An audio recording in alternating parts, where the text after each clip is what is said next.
and the filled ones are the ones that we could succeed at, either without information or with the benefit of these contact predictions. So if you look at the red ones first, they're the all-alpha ones, you can see that even without extra information, we can solve larger structures of all-alpha. So AMPL is particularly good with all-alpha proteins. But you can see at case here, the actual largest in our set, where we needed the benefit of PCONS2, that's one of these contact prediction methods, we needed extra information in order to solve that structure. The other thing, we still struggle with all beta a little bit, although we do solve more with the benefit of the contact information. We can solve some quite large proteins now that are rich in beta, these mixed alpha beta proteins, sometimes with what we might call vanilla contact predictions, and sometimes using a novel method where we combine that specific method for all beta proteins with the general method. And this is all quite easy to give to AMPL. Now there are servers that will allow you to generate these contact predictions and provide them and guide the ab initio to give you better results. So all of that was done with locally installed Rosetta. That's how you might do the ab initio approach locally. But there's also a very similar program called Quark. And the big benefit of Quark, the big interest in Quark for us, is that it's available as a server. So you don't actually need to go to the trouble of installing Rosetta on your own machine necessarily. You can use the server, and I'll come back to that a bit later on. But just to show you here that Quark and Rosetta do equally well, really, but there's a degree of complementarity in the sense that some proteins can be solved using Rosetta ab initio models, but not with Quark, and vice versa. So if you were really desperate, you might try and obtain ab initio models with each program and see if they could try both approaches. Quite early on, we realized that these ensembles of ab initio models that we're working with looked quite a bit like NMR structures in the sense that, as you know, NMR ensembles are quite well-defined and homogeneous in certain sections, but at the surface, loops will be quite variable. And if you go back a few years, you get to the literature that says NMR structures are a bit tricky for MR. So we thought, what happens if we give AMPL NMR ensembles instead of these sets of ab initio models? And we compared AMPL to what was the best at the time, which is a program called FindCore, which is specifically designed to process NMR ensembles for molecular replacement. And cutting a long story short here, AMPL is actually slightly better than FindCore, even though it's not specifically designed for NMR ensembles.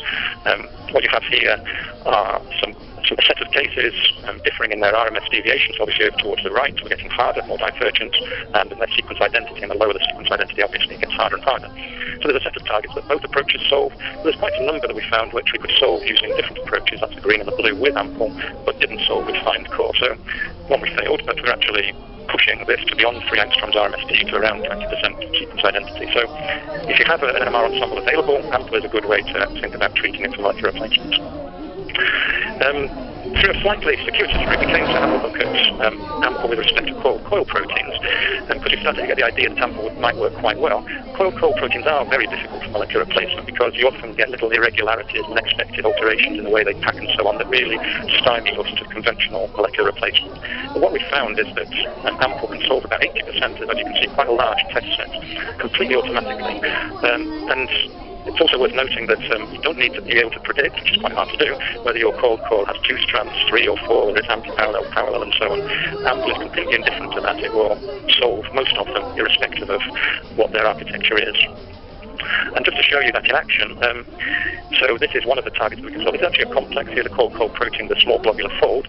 This is the Rosetta model that solved it, and you can see it's not a very good model, it's bent in the middle. But what we could do in AMPL is truncate down and produce something. This is quite an important point, I think, which is, even though the overall fold was not well predicted, the local feature, in this case, the curvature of coil helix, and it's not straight, it's actually bent in a characteristic way, that did appear in our modeling. So that local feature, we think, is actually important to solve this structure.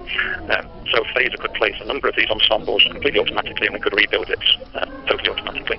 So it's a slightly provocative title, but in certain circumstances, a coil might actually be a convenient route into phasing rather than traditionally you would see it as a disadvantage and a complication. It may be that if you have a complex, that coil can help you phase the whole thing. So moving on now to some more recent work. This is unpublished work where we've started to look at AMPL and what it can do with distant homologs, because people always say to us, well, okay, AMPL might be able to address novel folds, but there aren't any novel folds left anymore. We've seen everything, the PDB is a complete set, and so on and so on. But it's also, as Jason said in the introduction, it's very common that you have something that you think should work, that you can recognize a relationship between your target and something in the PDB, but the molecular replacement just won't fall out. So how can you really improve your chances where you have distant homologs available? And what this boils down to really, so situations like this, so you might be able to recognize the relationship between these proteins using even sequence comparisons.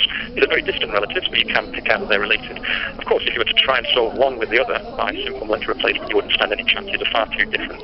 But actually, once you know those structures, you can recognize that there is a conserved core. These look almost identical, even though they come from these very divergent proteins. So there's a core there to be found that if you've been able to recognize it in this protein on the left, you might have been able to solve the one on the right, or vice versa. So then the question really becomes, how do I find that conserved core region that might be the more accurate, albeit incomplete, search model that I can take forward and solve my structure with? So we've been thinking about using the clustering and truncate ideas on multiple homologs. So you might be in a position where you have several homologs that you can recognize as similar to your protein of interest, and then you're thinking, well, how do I process those? How do